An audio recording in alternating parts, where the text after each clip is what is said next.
And So, Notes on the Bible and Religion. Episode 30. Don't Lose Your Head. Do you remember the trend some years back when some young ladies were wearing black chokers? The velvet ones reminded me of a story I heard on a record album when I was in elementary school. I believe it was called The Velvet Ribbon. The story is about a young woman who always wears a black ribbon around her neck. Her husband pesters her about it and demands that she take it off. "You'll be sorry if I do," was her only response. Eventually, the man has had enough. While the woman sleeps, he snips off the black ribbon. Her head falls off and goes rolling on the floor. "I told you you'd be sorry," the head cries out. The origin of this and similar stories appears to be the French Revolution's reign of terror from 1793 to 1794, when some 10,000 persons were executed by means of the guillotine.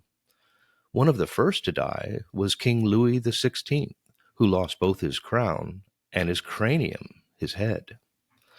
Many languages use the word head as a metaphor for authority, and this may be the case in ancient Israel as well.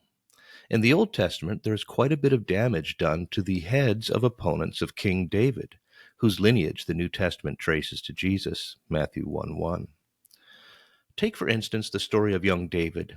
He was the newly anointed king when he met the giant Goliath in combat, 1 Samuel 17:48-54. Remember the cranial violence? David's slingstone sinks into Goliath's forehead.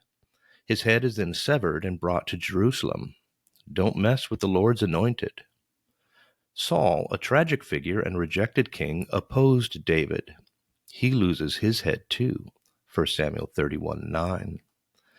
In the ensuing civil war, Saul's son Ishbaal is proclaimed king over Israel, yet King David holds on to one tribe, Judah. Opposing forces meet at Gibeon. A contest of sorts is declared. 12 young men of Ishbaal would fight against 12 young men of David. In an almost comical, albeit gruesome image, each of the 24 warriors grabs at the same time his opponent by the head and runs him through with a sword, 2 Samuel 2:7-18. Controlling another's head gives a tactical advantage, but this event is extraordinary. Eventually, Ishbaal is beheaded, having been assassinated during his midday nap, 2 Samuel 4:5-12. Civil war continues. David's own son, Absalom, is in opposition to David. Fleeing a battle upon a mount, Absalom's head becomes caught in the branches of an oak tree, suspending him between heaven and earth by his head, 2 Samuel 18:9. Trapped in such a way, he is killed by David's general and his armor-bearers, verse 14.